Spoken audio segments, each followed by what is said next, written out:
Endi Abdulloh domlaning ovozida xos xususiyat bor o'zi. Domla o'zi hikoya qilib bergandilar. Ko'rishganimizda Makka mukarramada. Men rasmimni chiqarmayman, odamlar tanimaydi. Shundan ancha xotirjam yurardim.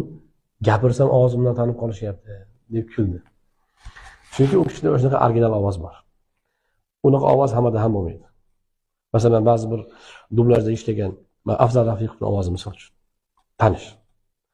Yana ba'zi bir Hamza Umarovning ovozi masalan. Lekin hamma dublajchilarning ovozi unaqa tanish esda qoladigan emas. U o'sha ovozning rangi bo'rtib chiqqan bo'lsa, shu odamning esida yaxshi qoladi. Abdulloh domlaning ovozida shunaqa rangdorlik bor. O'ziga xos rangdor, u kam uchraydi. Meni ovozim siz ovozingiz, siz ovozingiz boshqasining ovoziga yaqin bo'lsa rangi. Uni ajratish qiyin. Lekin rangi bo'rtib chiqqan